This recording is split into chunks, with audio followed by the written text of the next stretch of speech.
Hey there, and welcome to this episode of Recipe Revival Instagram edition. Today on Recipe Revival we are making cranberry sauce, except we are reviving this classic recipe for Thanksgiving and Christmas with a little bit of a twist, and we're going to make it in our Instant Pot. So we are starting out with some fresh cranberries, and they are local here to Maine, which I am super excited to use because you know me, you know my brand, and what I really love is using local foods and really eating as close to home as possible. So first thing what we're going to do is we are going to rinse our cranberries. So I've already done that here, and we are just going to kind of check the cranberries over. Being that these are local and very fresh, sometimes there will be little stems on them, and possibly some that just squeaked by that aren't good. So we are just kind of taking a quick little peek at them. It doesn't take too long. There's a little stem here. I'm just going to rip that off just because I don't care for stems in my cranberry sauce. So we are going to give a quick look over all these, and I'll be right back. Okay, so we've gone through our 24 ounces of fresh cranberries, taken out all the stems, rinsed them real well, and now we're just going to add them to our Instant Pot. Beautiful.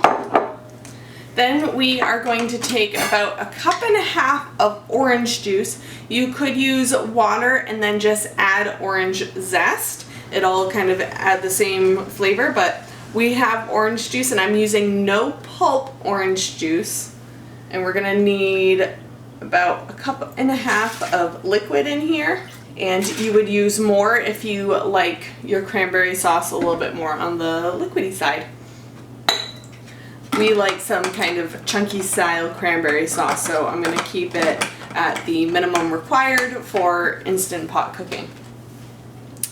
Now, this is where it gets a little different. We are going to add a cinnamon stick. Now, after I cooked venison stew in the Instant Pot and I used one of these cinnamon sticks during that process, I absolutely loved the flavor and the aroma that it gave the dish. So I'm adding one to this cranberry sauce because I know that reacting in the Instant Pot, it's just going to be magical. It's going to be absolutely magical. We're going to add a little bit of salt. A little bit of salt for good taste. So we're going to do about, I would say about half teaspoon to a teaspoon. And then we are going to use some ground ginger. Told you we are spicing things up a little bit. Typical cranberry sauce just calls for cranberries and orange juice and some sugar. It's very simple. We are just kind of taking this up a notch. Okay, so we don't need that much. We are going to do about a teaspoon. We're going to do a teaspoon. I really think the ginger and the citrus from the orange juice is really just going to lend itself together. It's also going to help to kind of tone down the tartness from the cranberries. Now, the standard part, we are going to add sugar. Some people add sugar to their cranberry sauce and others don't. I really like the balance that the sugar brings again to the tartness and sourness of cranberry sauce in general. So we are going to add a half a cup to start with, and then after we mash it, after this has all cooked and blended together, we're going to taste it and see if we need to add any more.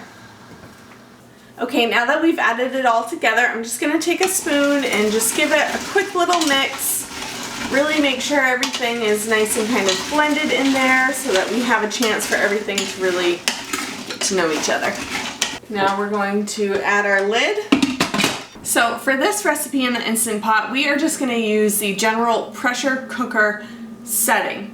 So you could use stew also, but we are going to try out this pressure cooker setting, which means we are really just going to let those flavors meld and have a little bit more control over exactly what's going on in here. So we're going to have our pressure on high, and then we are going to change the time to just 15 minutes and see how that goes. Alright, so we've got 15 minutes on there. Everything's locked and loaded. Alright, and I'll check back with you guys in 15 minutes and we will test out our cranberry sauce recipe. Alright, well I can tell you at first look, it looks amazing. Everything is, oh, that juice, oh my goodness. Look at that. Oh, this looks so good, guys. I don't know, hopefully you can see that. I'm going to try and, oh, the cranberries have all popped, which is awesome. That's definitely what we want. I'm just going to give it a nice little stir. As that steam was coming out, you could actually smell the cinnamon, you could smell the ginger. Speaking of cinnamon, let's find our cinnamon stick. Everything is popped, everything is nice and loose. So if you want a smoother cranberry sauce, let this cool and then add it to a blender of some sort and just blend it until smooth. So this looks absolutely stunning. This beautiful red color. I mean, you know it's fresh. The consistency of it, the consistency looks great. Maybe a little bit loose, so maybe next time I wouldn't add as much orange juice, or you can certainly add in some thickener. You can add in some potato starch or whatever it is that your choice of thickener is. Also letting this come to room temperature, it's probably going to thicken a little bit on its own. You could also add in a little bit of gelatin if you want to get it, you know, much more of the consistency of cranberry sauce in a can. So to do that, you would add this to a blender and then you would add in the powdered gelatin and let it set in the fridge. You would likely have to bring it to a boil again to melt in that gelatin, but then you would cool it and it would be the consistency of being able to slice it, and really just depends on how you want to present it. But this looks absolutely awesome. So total, that made just shy of 4 cups, for about the same amount as you would pay at your grocery store using just a few household ingredients. Most people have orange juice on hand. Just buy some fresh cranberries and you are gonna have the best cranberry sauce like ever. And that took a total of 15 minutes. And now your cranberry sauce for Thanksgiving is ready to go. And people are gonna think that you stewed this for hours. And of course, I'm gonna give it a little taste because we need to make sure the flavor is there. So that is definitely some fresh cranberry sauce. It definitely has the tart and bitterness to it, some of that sour, which has been muted down a bit. I am going to add a bit more sugar. Again, the sugar part is really just to taste.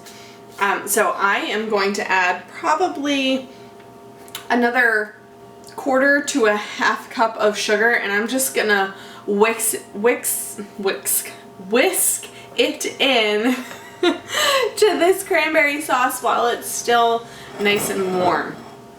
So let's do that right now. The cinnamon really adds a warmth, and then you can barely taste the ginger in the background, which kind of gives it that little element of surprise that like, there's a taste in there that I recognize, but it's not overpowering. It's just enough to really make this dish your own, make it a twist on a classic favorite. I hope you've enjoyed today's episode of Recipe Revival in recreating this traditional cranberry sauce. I hope you add it to your Thanksgiving or holiday meal. And if you do, I would love if you would take a picture and tag me in the stories at Katie M. Chase or hashtag Recipe Revival. Until next time, have a great week, and I will see you next week on Wednesday here on Recipe Revival